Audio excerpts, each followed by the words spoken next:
El peso mexicano tuvo un flashback ayer cuando sufrió su mayor retroceso ante el dólar en 15 semanas, afectado por las declaraciones del presidente estadounidense Donald Trump sobre el Tratado de Libre Comercio de América del Norte, del que amenazó salirse si su renegociación no es benéfica para su país.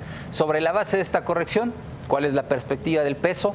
Nos ayuda a responder la pregunta Andrés Jaime, estratega en tasas de interés y divisas de Barclays, en este enlace desde Bloomberg en Nueva York. Hola Andrés, gusto en saludarte.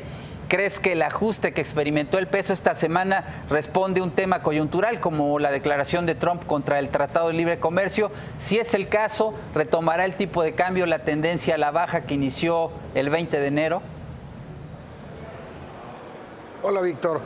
Bueno, yo creo que movimientos como los de ayer son naturales después de la racha tan positiva que había tenido el peso mexicano. Y hay que recordar que no solo había sido el peso mexicano, sino habían sido monedas emergentes en general. De hecho, ayer hubo otros pares similares como el real brasileño y algunas otras monedas emergentes en Europa que también sufrieron pérdidas. Entonces, yo creo que hay dos elementos importantes que hay que tener en mente. Uno es qué tanto el peso tiene espacio para apreciarse respecto a otros emergentes y respecto al dólar. Nosotros creemos que ahorita más o menos la prima de riesgo asociada a todo el riesgo que tenía que ver con la política económica que probablemente se implementa en Estados Unidos pasó de 15% más o menos a mediados de enero hasta 5% más o menos ahorita. Entonces, esa parte yo veo difícil que se borre, o sea, digamos que le pone un poco de piso al peso, dado que, bueno, pues obviamente las negociaciones del NAFTA van a tardar un poco más. Ahora, pensando en la parte del dólar, o sea, el peso nada más respecto al dólar, ahí creo que sí puede, por esa perspectiva puede haber un poquito más de espacio. Sin embargo, yo creo que el escenario de apreciación del peso va a ser más en el mediano plazo y que durante los próximos meses vamos a ver el peso en un rango el cual ha estado operando, digamos, en el último par de semanas. Andrés, aún existen muchos riesgos para el peso, en buena medida asociados a factores geopolíticos, pero también a la posibilidad de un retorno de la retórica negativa de Trump contra México. Andrés, ¿cómo lo ves tú? Sí, bueno, definitivamente, como ya sabemos, dada la estructura de la economía de México, al ser una economía extremadamente abierta y por otro lado, dada la alta tenencia de extranjeros en deuda local, bueno, pues el peso siempre va a estar expuesto a factores externos, aunque parezca no muy obvios, está relacionado directamente a México. Y bueno, en este caso es el hecho del aumento de las tensiones geopolíticas, tanto en Medio Oriente como, bueno, entre Estados Unidos y Corea del Norte. Pero bueno, eso al final pues va a ser una afectación en general para emergentes.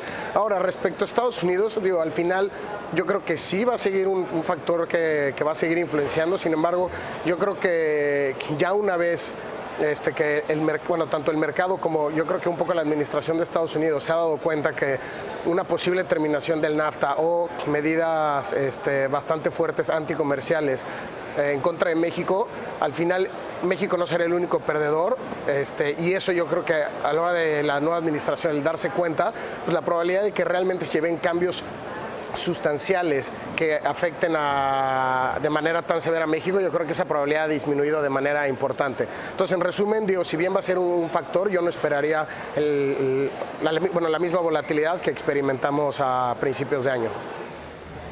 Andrés, ante recientes datos económicos con sesgo de debilidad en Estados Unidos, la probabilidad de que la Reserva Federal suba su tasa de interés en junio ya es menor a 50%.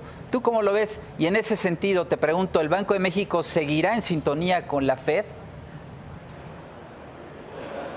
Bueno, respecto a la primera pregunta, definitivamente ante, digamos que cifras económicas que han, decepcionado algo a comparación de lo que muchos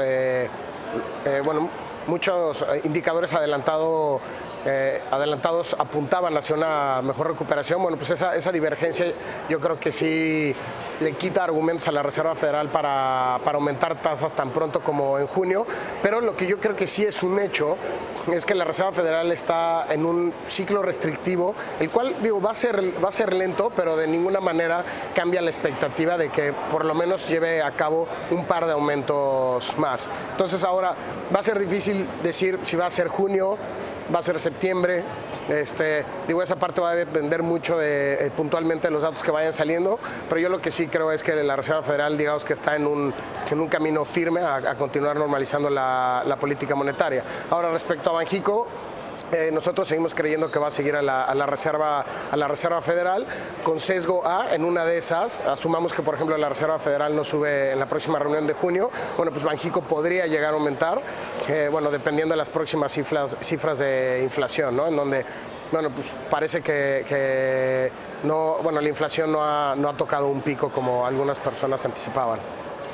Bien, Andrés Jaime, gracias y saludos en Nueva York.